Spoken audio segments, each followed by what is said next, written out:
Hello hi. അപ്പോൾ വീട്ടിലിവിടെ കുറച്ച് ദിവസമായിട്ട് പണി നടക്കുന്നുണ്ട് കേട്ടോ. അപ്പോൾ പണിയെന്ന് വെച്ചാൽ അറ്റാച്ച്ഡ് ഒരു ബാത്റൂമാണ്. അപ്പോൾ ഇപ്പോൾ ടൈല് പണിയാണ് നടക്കുന്നത്. ഇത് ടൈല് പണി ആരാണ് ചെയ്യുന്നത് കാട്ടിത്തരാൻ വേണ്ടിയിട്ടാണ് ഞാനിപ്പോൾ വീഡിയോ എടുത്തത്. അപ്പോൾ വേറെ ആരുമല്ല, നമ്മുടെ കിരൺ സാറ് തന്നെ. ഇത് നമ്മുടെ പഴയൊരു സ്റ്റോർ റൂമാണ്. പഴയ സ്റ്റോർ റൂം എന്ന് വെച്ചാൽ ഇപ്പോൾ ബാത്റൂം ആവണം കാരണം പഴയതെന്ന് പറഞ്ഞതാണ്.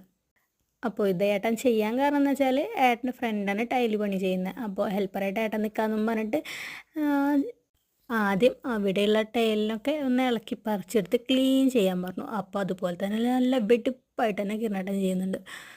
അപ്പോൾ ഇന്നത്തെ കലാപരിപാടി കഴിഞ്ഞിട്ട് പിറ്റേ ദിവസം ആശാൻ കട്ടിങ് പഠിച്ചു കഴിഞ്ഞു കേട്ടോ.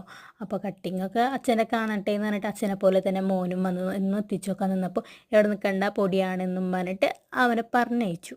ഷിനു അല്ല ആള് ഒതുങ്ങിയിരുന്നത് തന്നെ, പിന്നാലെ വന്നിട്ട് പിന്നീട് നിന്നിട്ട് നോക്കിയിരുന്നു ഇതെന്താ എങ്ങനെയെന്നൊക്കെ. പിന്നെ അവൻ അമ്മയുടെ റൂമിലേക്കാക്കിയിട്ട് കുറച്ച് നേരമൊക്കെ നിർത്തി. അങ്ങനെയൊക്കെ ആയിരുന്നു പൊടിയുള്ള സമയത്തായിരുന്നു. അപ്പോൾ പൊടിയില്ലാത്ത സമയത്ത് ആശാൻ വന്ന് ഒന്ന് നോക്കി തട്ടി നോക്കും, ഞാൻ മാസ്ക് ഒക്കെ ഇട്ടുണ്ട് എന്നൊക്കെ പറഞ്ഞിട്ട് വൈബടിച്ചിട്ട് അവിടെ ഒന്ന് നോക്കി നിൽക്കും. അവനൊക്കെ നല്ല ഇഷ്ടമാണ് ഇങ്ങനത്തെ കാര്യങ്ങൾ കാണാനൊക്കെ ആയിട്ട്. അപ്പോൾ ടൈല് പണി എന്ന് വെച്ചാൽ ഇതാണ് നമ്മുടെ ഏട്ടൻ്റെ ഫ്രണ്ട് മെയിനായിട്ട് ടൈല് ചെയ്യുന്ന ചേട്ടൻ എന്ന് പറഞ്ഞില്ലേ, ഇത്. അപ്പോൾ ഈ ബാത്റൂം പണി എന്ന് വെച്ചാൽ അനിയൻ്റെ റൂമിന് വേണ്ടിയിട്ടായിരുന്നു. ഇത് ഞങ്ങളുടെ സ്റ്റോർ റൂമെന്ന് ഓൾറെഡി പറഞ്ഞല്ലോ. അപ്പോൾ പറഞ്ഞ് ഒരു സൈഡിൽ നിന്ന് കട്ട് ചെയ്തിട്ട് അങ്ങോട്ട് അറ്റാച്ച്ഡ് ആക്കിയൊക്കെയായിരുന്നു. അപ്പം മെയിനായിട്ട് പറയാൻ ഇവന് മാഞ്ചസ്റ്റർ യുണൈറ്റഡിൻ്റെ ഫാനാണ്. കട്ട ഫാൻ എന്ന് പറഞ്ഞാൽ കട്ട ഫാനാണ്. അവൻ്റെ റൂം കണ്ടില്ല, അങ്ങനെ തന്നെ കളറും പെയിൻ്റ് അടിയും അതിൻ്റെ സിമ്പിളൊക്കെ ഇട്ട്. ഞാൻ പിന്നെ സ്ക്വിഡ് ഗെയിം കാണാനിരുന്നു. അപ്പോൾ നിങ്ങൾക്ക് ഇത്രയേ ഉള്ളൂ. ബായ്.